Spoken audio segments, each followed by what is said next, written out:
Imagine कीजिए एक आम सा दिखने वाला गली और उस गली में एक बड़ा सा बंगला और उस बंगलों में एक साधारण सा दिखने वाला नौकर। किसी को अंदाजा भी नहीं था कि इस बड़े बंगले के चार दीवार के पीछे क्या क्या चल रहा था।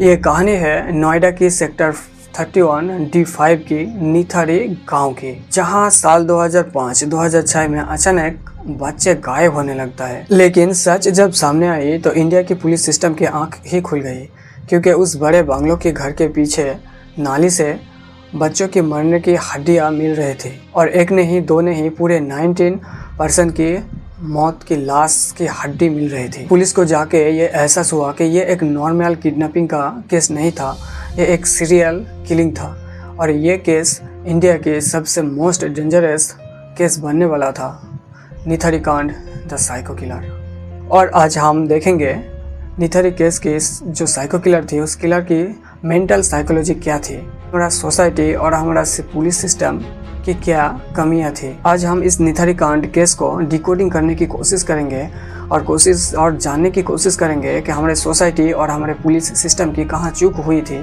और जानने की कोशिश करेंगे कि इस तरह की क्राइम से खुद को और अपनी फैमिली को कैसे सुरक्षित किया जाए। इस केस की मेन दो आरोपी थे, मनिंदर सिंह पंढेर जो एक बड़ा बिजनेसमैन था और उसका ही एक नौकर सुरेंद्र कोहली। पुलिस और सीबीआई की इन्वेस्टिगेशन से पता चला था कि ये सिर्फ किडनैपिंग, मर्डर या रेप का मामला नहीं था, ये एक कैनिबलिज्म मतलब इंसानी मांस खाने वाला एक सीरियल किलर था।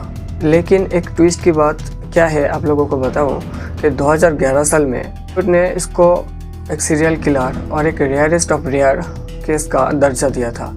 लेकिन अचानक क्या हुआ, 2025 में हाईकोर्ट और सुप्रीम कोर्ट ने इस दो मुख्य आरोपी को बरी कर दिया, सिर्फ सबूतों की कमी की वजह से और पुलिस इन्वेस्टिगेशन की फेलियर की वजह से।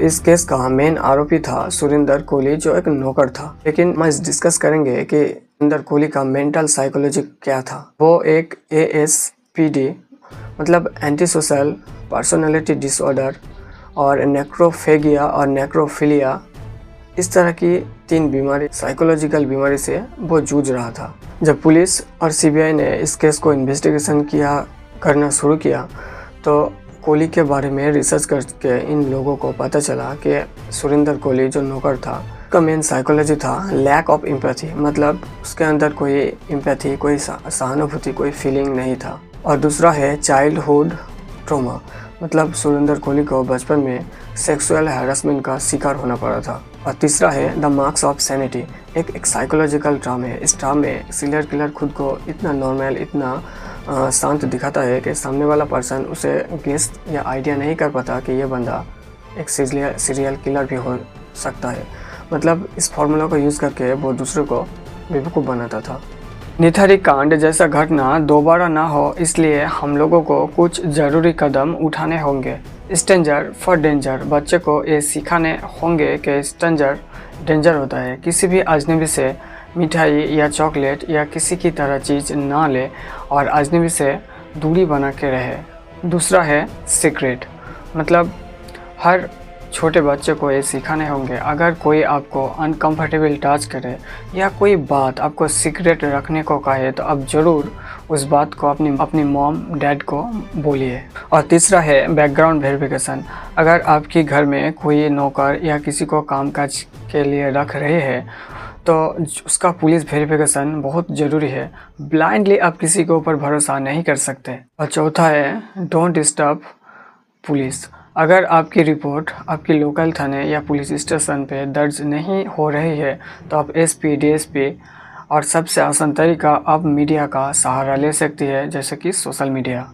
और एक आखिरी टिप्स, अगर आप बाहर घूमने जाए तो आपका लाइव लोकेशन आपकी फैमिली तक ज़रूर पहुंचाइए। निथारी कांड हमें क्या सिखाता है कि एक इविल इंसान एक बड़ा क्राइम नहीं कर सकता। इसका मेन 2 रीज़न है, एक तो हमारा पुलिस सिस्टम की फेलियर और दूसरा है हमारा सोसाइटी के फेलियर। अगर पुलिस पहले ही डीपली इन्वेस्टिगेशन करती, गहराई से इन्वेस्टिगेशन करती तो ना जाने कितने बच्चों की जान बचाया जा सकता था। और दूसरा है हमारा ये सोसाइटी का चुप्पी। इस घटना में जो सीरियल किलर था कोहली, वो इतना सारा क्राइम एक दिन में नहीं किया। डे बाय डे इंतज़ार किया और एक एक करके सबको मारा। सोसाइटी में किसी को ना किसी को तो क्लू मिला ही था, लेकिन वो अपना ये रिस्पॉन्सिबिलिटीज़ को नहीं मानता। सो प्लीज़ देखिए, सुनिए और ज़रूर बोलिए, क्योंकि आपके बोलने से शायद किसी का जान बच जाए।